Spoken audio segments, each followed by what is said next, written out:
I think their top legislative project should be rebuilding respect for Daviess County. I think that Daviess County has lost the respect of the legislators in Frankfort, and I say that simply by the way that we have been treated in the last decade.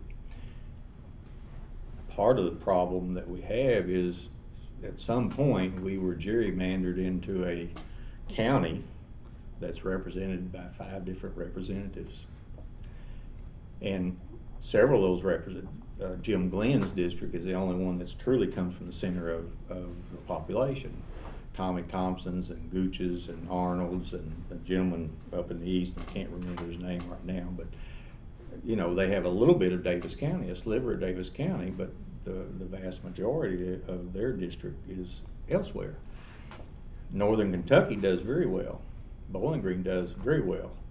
That's because their district, they are made up of maybe 2 legislators or a single legislator in that district. So I think that should be one of the top priorities, is to regain the respect, the kind of respect that we had when Mr. Blanford was Speaker of the House, or when Lewis Johnson was there, or Delbert Murphy was there.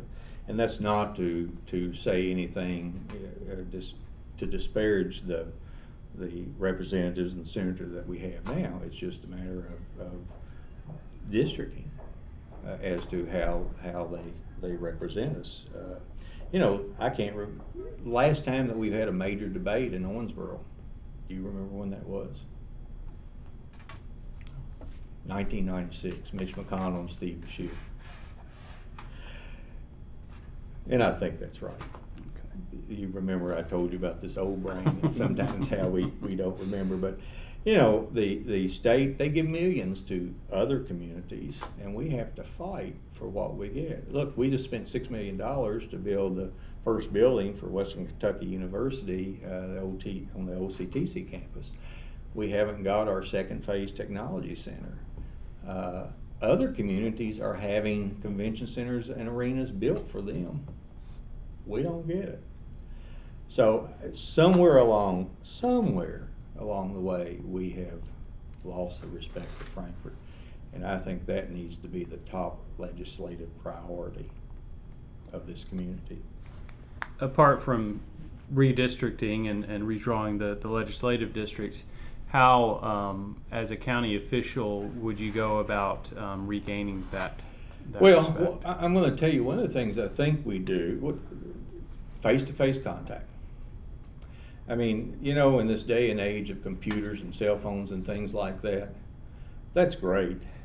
But if I call Owen up and talk to Owen on the phone, you know, but if I come into Owen's house, into Owen's office, if I have lunch with Owen and we sit back and forth, I have a better chance of selling this community and selling myself than over the phone.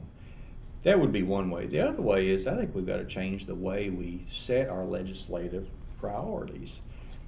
Now they're set by a small committee with the Chamber of Commerce.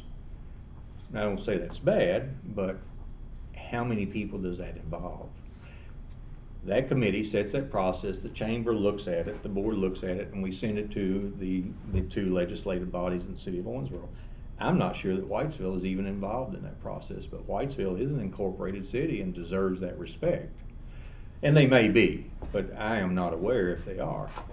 But I think that we need to involve our citizens more in that process. How do you set those legislative priorities? The Veterans Clinic is a good example. Do you recall the Veterans Clinic being on anybody's legislative agenda? Yet it was supported by almost everyone in this community, and we were able to move forward and make it a reality. There's been some talk, and I've talked about it before, about setting up a committee of 15 or 20 people. And when you have a project, a capital project or an idea, you pass it by those 15 or 20 or 30 people, kind of like We the People. We the People was a great, I mean, they set a list of priorities, and they're seeing several of them fulfilled.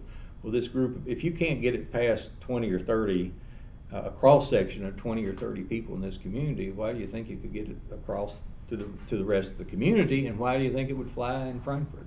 So You know, it's great for us to sit here and tell you my number one project is we're going to build a agricultural center. But I would just, you know, when I then turn around and tell you that I'm not going to raise taxes to do it, and I want to find somebody else to pay for it. How realistic is that? So I would not sit here and tell you that, but we certainly need to change the attitude of Frankfort toward Daviess County.